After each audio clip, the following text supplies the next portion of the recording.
2016ஆம் ஆண்டு சார்பு வேக கேள்வி. அகலம் A உடைய ஒரு நேர் ஆறு சீரான கதி U உடன் பாய்கிறது. ஆறு பாயும் திசைக்கு கோடு AC செங்குத்தாக இருக்கத்தக்கதாக A, C ஆகிய புள்ளிகள் ஆற்றின் எதிர்க்கரைகளில் உள்ளன. மேலும் ABC ஒரு சமபக்க முக்கோணியாக இருக்குமாறு ஒரு நிலையான மிதவை B ஆனது AC-யின் ஆற்றோட்டத்தின் எதிர்த்திசை பக்கத்தில் ஆற்றின் நடுவில் நிலைப்படுத்தப்பட்டுள்ளது. நீர்த்தொடர்பாக கதி U உடன் இயங்கும் படகு ஒன்று ஏயிலிருந்து புறப்பட்டு பிஏ அடைவதற்கும் இயங்குகிறது. பின்னர் அது பியிலிருந்து சி வரைக்கும் இயங்குகிறது. ஏயிலிருந்து பி வரைக்கும் பியிலிருந்து சி வரைக்கும் படையின் இயக்கங்களுக்கு வேகமுக்குனை பரும்படியாக வரைகிறார். இந்த சந்தர்ப்பத்தில் பாருங்க, ஆறு வலப்பக்கமாக ஓடிக்கொண்டிருக்கிறது. அப்ப ஏலிருந்து பிக்கு போற நேரம் அவன் ஆற்றை எதிர்த்து நீந்தனும். பியிலிருந்து சிக்கு போற நேரம் ஆற்றின் வழியே ஆற்றின் ஓட்டத்துக்கு கொஞ்சம் சார்பாக இயங்கணும். ஆகவே ஏலிருந்து பிக்கு போற நேரம் அவன் ஆற்றை எதிர்த்து இயங்குறான். பியிலிருந்து சிக்கு வர நேரம் ஆறு சார்பாக கொஞ்சம் ஒரு சாய்வுல இயங்குறான். சரி, பாருங்க, தரப்பட்ட தரவுகளுக்கு அமைய ஆற்றின் வேகம் தரப்பட்டிருக்கிறது இடையாக U. மனிதனின் நீந்தக்கூடிய வேகம், நீந்தக்கூடிய வேகம் சொல்லப்பட்ட எப்பயுமே அது நீர் சார்பான வேகமாக தான் இருக்கு. அமைதியான நீரில் இந்த வேகத்தை கொண்டிருக்கிறான் அப்படின்னு சொல்லப்பட்ட அது நீர் சார்பான வேகம். அல்லது மனிதன் நீந்தக்கூடிய வேகம்னு சொன்னால் அது எப்பயுமே ஆறு சார்பான வேகம். அதே மாதிரி விமான பரப்புகள் சொல்லியிருப்பாங்க, நிலையான வழியில் விமானத்தின் வேகம் அது காற்று சார்பான வேகம். விமானங்களின் வேகம் காற்று சார்பாக தரப்பட்டிருக்கும். நீந்திர வேகங்கள் ஆறு சார்பாகவோ நீர் சார்பாகவோ தரப்பட்டிருக்கும். அதோட வீன்றது யூவை விட பெரிதான். இது ஒரு முக்கியமான தரவு தான். வேக முக்கோணில் பரம்படியாக வரைக. ஆகவே ஆறு ஓடிக்கொண்டிருக்குது, ஆற்றுல ஒருத்தன் நீந்தி கொண்டிருக்கிறான். அப்ப வெளியே இருந்து கரையில இருந்து பாக்குற ஒரு ஆளுக்கு மனிதன் ஏல இருந்து பிக்கு போறதும் விளங்கணும், பியில இருந்து சிக்கு போறதும் விளங்கும். அப்படி ஒரு சமபக்க முக்கோணியாக இருந்தால் எல்லா கோணங்களும் 60 பாகையா இருக்கும். அப்ப இவரும் 30 பாகையாக இருக்கும்.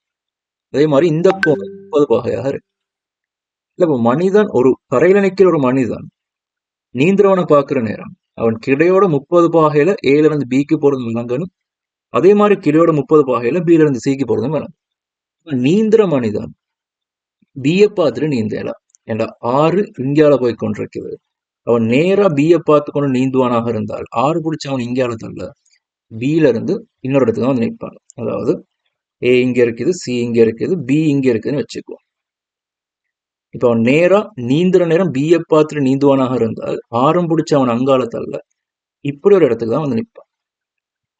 ஆகவே 30 பாகையை விட குறைவான ஒரு கோணத்துல அவன் நீந்தினால்தான் பிய போயிட்டு அடையலாம்.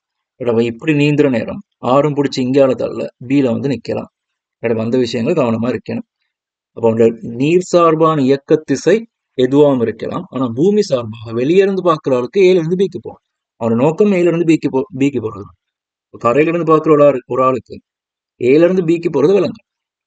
ஆகவே மனிதனின் பூமி சார்பான இயக்கத்தை கருதினால் வி எம்ஆர் பிளஸ் ஆர் எழுதலாம். வி எம்இன்றது முதலாவது சந்தர்ப்பத்துல கிடையோட 30 பாகையில மேல் நோக்கி வரும். R1 வெப்பமே 30 பாகை. எம்ஆர்ன்றது V ஆக இருக்கும், REன்றது கிடையாக U ஆக இருக்கும். அப்ப ஏல இருந்து பி வரைக்குமான இயக்கம் இப்படி நடக்கும். அதே மாதிரி ரெண்டாவது சந்தர்ப்பத்துல கிடையோட 30 பாகையில இங்கால பக்கம் வரணும். R2ன்ற வேகத்தோட இங்கால பக்கம் வரணும். அப்ப வீல மாற்றம் இல்லை, யூலையும் மாற்றம் இல்லை. அதாவது வீட பருமன்ல மாற்றம் இல்லை, யூட திசை பருமன் எதுலையும் மாற்றம் இல்லை. ஏற்கனவே சொன்ன மாதிரி முதலாவது சந்தர்ப்பத்துல வலப்பக்கம் 2 காவி காணப்படுது. நம்ம 2 பேரையும் கூட்டி இடப்பக்கம் உள்ள காவி வருது. ரெண்டாவது சந்தர்ப்பத்திலையும் வலப்பக்கம் 2 காவி, இடப்பக்கம் 2 பேரையும் கூட்டி வருது. இப்ப 2 சந்தர்ப்பத்திலையும் யூவின் பருமனும் திசையும் மாறாமல் இருக்கு. இப்ப வியின் பருமன் மாறாமல் இருக்குது, விலையுள் மாறணுமாக இருந்தால் கட்டாயம் வியின் திசை மாறி இருக்கேன். வீட பருமன் மாறலாட்டி LHS பக்கம் வார கணியங்கள் மாறி காணப்படுவதாக இருந்தால் யூவில் எந்த மாற்றமும் இல்லாட்டி கட்டாயம் வீட திசை தான் மாறி இருக்கணும். வீட பருமன் மாறல. அப்ப இது ஒரு வட்டம் வரைகிற கேஸுக்குள்ளுக்கு வரும். 2 சந்தர்ப்பத்துக்குமான வேக முக்கோணிகளை ஒரே வரைபடத்தில் வரைவோம்.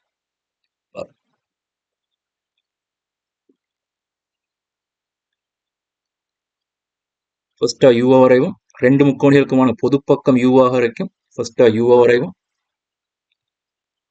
யூ வரைஞ்சு முடிவடைகிற இடத்துல நான் விய வரையணும். அப்ப இங்க இருந்து நான் வி நீளமுள்ள கோடு வரைய போறேன். எந்த திசையிலும் வரையணும். இப்ப வீட திசை எனக்கு தெரியாதனால இங்க இருந்து VR வட்டம் ஒன்று வரையும். இங்கிருந்து விஆர்ஐயில் ஒரு வட்டம் ஒன்று வரைஞ்சால் அந்த வட்டம் கோட்டுக்கு வெளியே வரைக்கும் வந்திருக்கும். ஏன்னா வின்றது யூவோட பெரிதுன்னு சொல்லப்பட்டுச்சு. வின்றது யூவோட பெருசா இருந்தால் இங்கிருந்து விஆர்ஐ உள்ள வட்டம் வரைகிற நேரம் இங்கிருந்து இங்க வரைக்கும் வின்றது யூவோட பெரிது. ஆகவே இந்த கோட்டை விட ஆரை பெருசாக வந்திருக்கு. ஆகவே விஆர்ஐ ஒரு வட்டம் வரைஞ்சாச்சு. முதலாவது விளைவில் வரணும் கிடையோட 30 பாகையில மேல்மாய். இப்ப விளைவுன்றது ஆரம்ப புள்ளியும் இறுதி புள்ளியும் இணைக்கிறது. இப்ப இங்க இருந்து 30 பாகையில் ஒரு விளைவில் வரணும், வரைய ஆரம்பிச்ச புள்ளி இவர். அப்ப இங்க இருந்து 30 பாகையில் ஒரு விளைவில் வரணுமாக இருந்தால் எனக்கு இந்த புள்ளியில் ஆரம்பிச்சு இப்படி 30 பாகையில் ஒரு கோடு வரையலாம். இதான் என்ற முதலாவது விளைவிலாக இருக்கு. R1. ஆகவே என்ற முதலாவது V, அதாவது மனிதன் நீந்த வேண்டிய திசை இப்படி வந்திருக்கு. அப்ப இந்த யூவையும் இந்த வியையும் சேர்த்து எனக்கு 30 பாகையில விளைவில் R1 வந்திருக்குது. இந்த கோணம் 30 பாகை. அதே மாதிரி ரெண்டாவது விளைவில், சாரி இது R2 வேணும், மார்க் பண்ணிட்டோம்.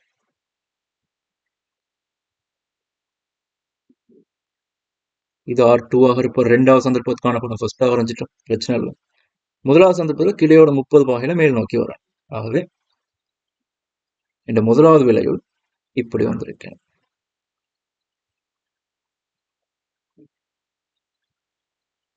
இடையுடன் 30 பாகையில இந்த மாதிரி. ரெண்டாவது விளைவில் இப்படி வரணுமாக இருந்தால், முதலாவது விளைவில் இப்படி வரணுமாக இருந்தால் முதலாவது V இப்படி இருந்திருக்கேன். இதான் ரெண்டு வேக முக்கோணி. ரெண்டு வேக முக்கோணி ஒரே படத்தில் வரைஞ்சிருக்கேன். இது R1. இந்த கோணம் 30 பாகை, கிடையோடு 30 பாகை. இந்த வேகம் V.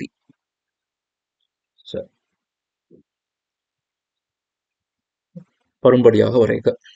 ஏயிலிருந்து பி வரைக்கும் படகின் கதி என காட்டி. அப்ப ஏயிலிருந்து பி வரைக்கும் படகின் கதின்ற நேரம் ஏயிலிருந்து பி வரைக்கும் நாங்க R1 எடுத்திருக்கோம். R1 பருமன் என்ன கேட்கும். இப்போ R1 பருமனை கண்டுபிடிக்க என்ன செய்யலாம்? இந்த முக்கோணிகளுக்கு பேர் வைப்போம். ஏ பி சி டின்ற மாதிரி என்ன செய்யலாம்? அமைப்புகள் செய்வோம். இந்த சிடின்ற கோட்டை இங்கால பக்கம் இப்படியே நீட்டிட்டுவார். நீங்க செய்யற அமைப்போட கட்டாயம் புள்ளிக்கோட்டில் காட்டுங்க. ஏன்னா இங்க இருந்து சிடின்ற கோட்டை இப்படியே நீட்டினால் இவர் 30 பாகையா இருந்தால் இந்த கோணம் 30 பாகையாக இருக்கு. ஆனா இங்க இருந்து ஒரு செங்குத்தொண்டு வரைகிறேன்.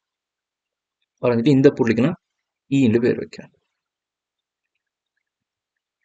ஆகவே R1ன்றது எப்படி இருக்க போகுதுன்றால் R1ன்ற நீளம் சிடின்ற நீளத்துக்கு சமனாக இருக்கும். சிடின்ற நீளம் எப்படி வரப்போகுதுன்றால் ஏடி வர்க்கத்திலிருந்து ஏஇ வர்க்கத்தை கழிச்சால் டிஇட வர்க்கம் வரும். அப்ப டிஇட வர்க்கத்துக்கு வர்க்கமூலம் எடுத்தால் டிஇ வரும். மொத்த டிஇ என்ற நீளம் வரும். இந்த டிஇ நீளத்திலிருந்து நான் சிஇ நீளத்தை கழிச்சு விட்டால் சிடி என்ற நீளம் வரும். அதாவது R1 வரும். அப்ப ஏடி வர்க்கம்ன்றது பாருங்க வி வர்க்கமாக இருக்கும். ஏஇ வர்க்கம்ன்றது இவர் யூ, இவர் 30 பாகையா இருந்தால் யூ சைன் 30 வரும். இப்போ யூ சைன் 30 முழுவதின் வர்க்கம் சிஇன்றது பாருங்க யூ காஸ் 30 வரும். ரைட். ஆகவே பெருமானங்களை பிரதியிட்டால் வி வர்க்கம் சய யூ வர்க்கத்தின் கீழ் 4 வர்க்கம் மூலம் சய யூ ரூட் 3/2 வரும். 1 கீழ் 2 பொது எடுத்தால் 4 வி வர்க்கம் சய யூ வர்க்கத்தின் வர்க்கம் மூலம் சய யூ ரூட் 3 ஆக இருக்கு. இதுதான் R1 பெருமானம். ரைட். பியிலிருந்து சி வரைக்குமான இயக்கத்தில் அந்த கதியை காண்க. பியிலிருந்து சி வரைக்குமான இயக்கத்தின் கதின்றது R2 குறை. இப்போ R2க்கும் எனக்கு இதே முக்கோணியில், அதாவது நான் எடுத்துக்கொண்ட செங்குத்துகளை பயன்படுத்திக் கொள்ளும். இல்லைன்னா நீட்டப்பட்டவர் இங்கே அளவு ஏஇ வழியை வருவார்னு சொல்லுறது. இப்போ பிஏன்றது நீட்டப்பட்டவர் ஏஇ வழியை வருவார்னு சொல்ல. ஆகவே இன்னொரு அமைப்பு செய்வோம். இந்த அமைப்பு நான் வேறொரு கலர்ல செய்யறேன். நான் ஏல இருந்து இவருக்கு ஒரு செங்குத்தொண்டு வரைகிறேன்.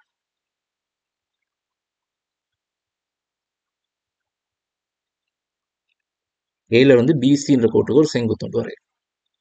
கட்டாயம் இல்லை, நீங்க கொஸ்ட் விதி போட்டும் செய்யலாம். ஆனா கொஸ்ட் விதிகள் சைன் விதிகள் பயன்படுத்துறதை விட இந்த மாதிரி ஐடியாஸை பயன்படுத்துகிற நேரம் அடுத்தடுத்த கணக்குக்கு நிறைய ஐடியாஸ் வரும். அமைப்புகளை பயன்படுத்துகிற நேரம் நிறைய கேள்விகள் லேசாக செய்யக்கூடியதாக இருக்கும். அமைப்புகள் தான் அவன் கூட எதிர்பார்க்கிறது. இப்போ நேரடியாக காஸ்ட் வீதியை போட்டும் இவரோட R2 பெருமானம் கண்டுரைக்கலாம். ரைட், R2க்கு 2 விட வரும். அதில் ப்ளஸ் பெருமானத்தை எடுத்து நீங்கள் கண்டுரைக்கலாம். அமைப்புகள் போட்ட நேரம் யோசிக்கிற தன்மை கொஞ்சம் கூடும். சரிதான்?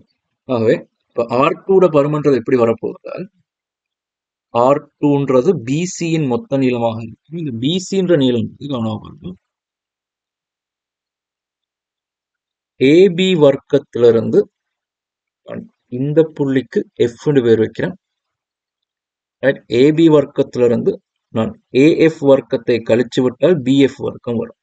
வர்க்கமூலம் எடுத்து விட்டால் BF என்ற நீளம் வரும். இப்போ BF என்ற நீளத்தோடு நான் CF கூட்டி விட்டால் BC என்ற நீளம் வரும். இப்போ AB வர்க்கம்ன்றது V வர்க்கம் சய AF வர்க்கம்ன்றது பாருங்க U sin 30 இருக்கும். இப்போ U sin 30 முழுவதின் வர்க்கம் இவருடைய வர்க்கமூலம் சக CFன்றது U cos 30 வரும். அப்போ ஏற்கனவே வந்த விடைக்கும் இந்த விடைக்கும் என்ன வித்தியாசம்? இங்கே மைனஸ் இருக்கிறது, இங்கே பிளஸ் இருக்கிறது. ஆகவே R2 பெருமானம் 1/2 பிராக்கெட் உள்ளுக்கு 4V வர்க்கம் சய U வர்க்கத்தின் வர்க்கமூலம் சக வர்க்கமூலம் 3 வரும். அவ்வளவுதான்.